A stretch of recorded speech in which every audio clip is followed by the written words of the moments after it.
Hi, welcome to 5 Tips to Changing Your Career. My name is Maria Newman and I'm going to give you 5 tips to changing your career. So, you've decided that you need a career change. Google hasn't been much help, you've got no inspiration, and that blank piece of paper is just sitting there, not doing much. I'm going to give you some advice on how you can get started. First, you need to set your framework, and that's where my tip 1 and my tip 2 come into play. Tip 1 is know your priorities. In life, we all have priorities, whether we acknowledge them or not. But there's no point in changing your career if you're not going to make sure that your priorities are protected. It may be as simple as you want to be able to cycle to work every day. So location is important to you. It might be that you are the primary carer in your house for your children, and you want to be able to be there for your children if school rings up, or there must be an allowance for you to be able to do the drop-offs and pickups. You need to be honest with yourself. What are your priorities? And that will make making a career change so much more easier. So that's tip 1. Know your priorities. Tip number 2. Know your limitations. Similar to tip number 1, knowing your limitations could restrict the career options that are available to you.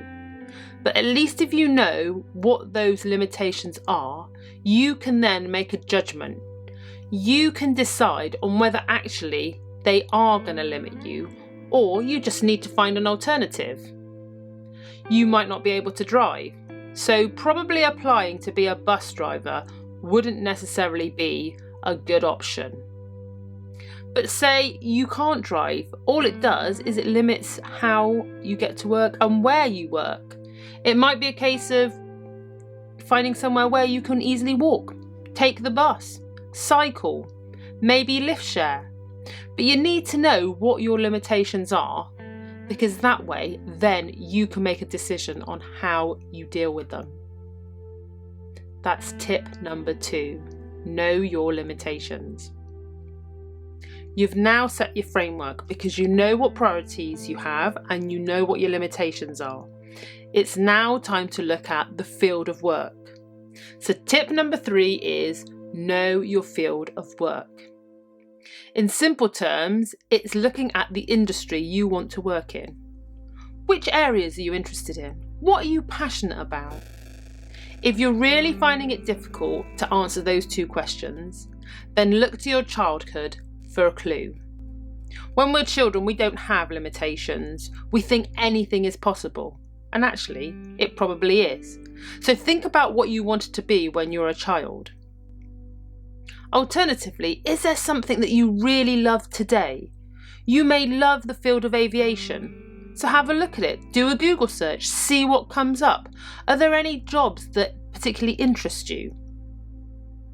So tip number 3 is know your field of work. So we've set the framework as you know your priorities and your limitations. You now know the industries that you might be interested in and the type of jobs that are available. The next thing to do is to understand what benefits you want in a job. So tip number 4 is know the benefits you want. So what are benefits? Well, it's more than just the job itself. You might want to know about career progression. It might be important for you to have some personal development. You might want additional financial benefits other than salary. You may want to work in a certain cultural environment. You may want to work in a certain office space. Think about all the things that would make the job that you're going for more or less the perfect job.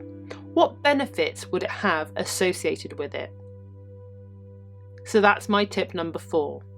Know the benefits you want. And now it's time for my final tip.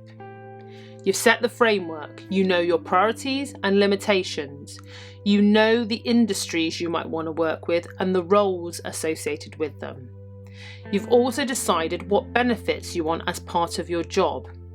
Now potentially it's the difficult one. How much money do you want to earn? So tip number 5 is know what salary you want. As a basis for this, and a really easy place to start, it's knowing what your household expenses are. Because if your salary can cover your monthly bills, then at least you know what your baseline is. Anything else is a bonus. But you don't want to keep it to a minimum. You want to look at what you need to earn versus what you think you are worth. And be honest with this, and only you know the answer. How much do you think you're worth on an hourly rate? You know what the minimum salary is by hourly rate. How much do you think you're worth?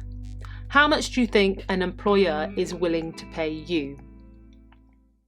That's my tip number 5. Know what salary you want. So that's my 5 tips for changing your career. If you found this video useful, then like, subscribe, and also leave a comment. See you next time.